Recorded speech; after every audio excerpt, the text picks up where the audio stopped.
Bonjour, c'est Jean-Pierre Foucault. Ah là là, les souvenirs, c'est la vie, vous le savez. Et ma vie est faite des souvenirs que j'ai en commun avec vous. En effet, j'ai eu la chance, grâce à mes quelques années passées à la radio et à la télévision, on ne compte plus, de pouvoir vivre des moments formidables, riches en émotions. Et dans ce podcast, j'ai envie de partager avec vous ces souvenirs qui racontent une époque, un passé commun, notre mémoire collective. Johnny, Sophie Marceau, Lynn Renaud, Gainsbourg et tant d'autres. Alors, bienvenue dans Foucault & Co, le podcast qui évoque, sans nostalgie, ces souvenirs qui font la vie.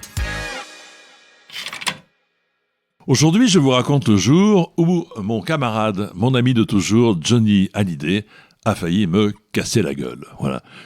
Pas casser la voix, casser la gueule. Je m'explique. Adeline, qui était son épouse de l'époque, avait fait un disque. Et oui, souvent les épouses de Johnny Hallyday font des chansons. Adeline avait fait un disque et nous avions décidé pour son confort d'enregistrer Adeline le matin même et de lui éviter d'être en direct le soir pour une première émission de télévision. C'est toujours un petit peu compliqué. Bon, on enregistre. Moi, dans ma tête, elle est partie, elle est rentrée chez elle et nous faisons ce que nous appelons la répétition générale. Et dans la répétition générale, tout le temps, ceux qui ont enregistré des chansons ne viennent pas, puisque la chanson est enregistrée. Sauf ce jour-là. Le rideau était fermé.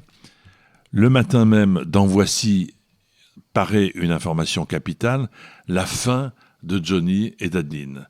Adeline et Johnny, c'est fini. Je dis, ça tombe bien.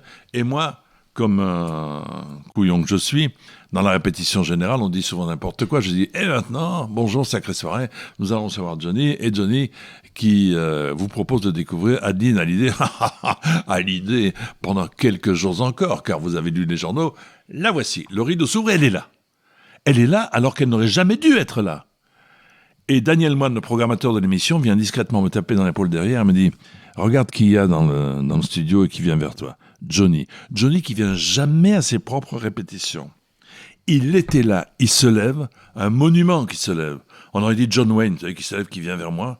J'ai dit, ça y est, là, il vient vers moi. J'ai dit, Johnny, excuse-moi, d'abord, je suis idiot, j'ai dit n'importe quoi, peut-être pas n'importe quoi, mais je ne savais pas qu'elle était là, je ne savais pas que tu étais là, j'ai pas voulu vous froisser, etc. Il me regarde et me dit, t'as du pot. Ah bon? T'as du pot que je sois de bonne humeur, sinon je t'aurais pété la gueule.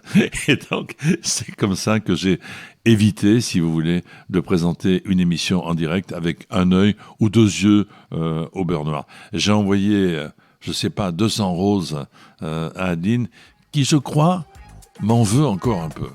Mais c'est la vie. Dans le prochain épisode, j'évoquerai ma passion pour la radio.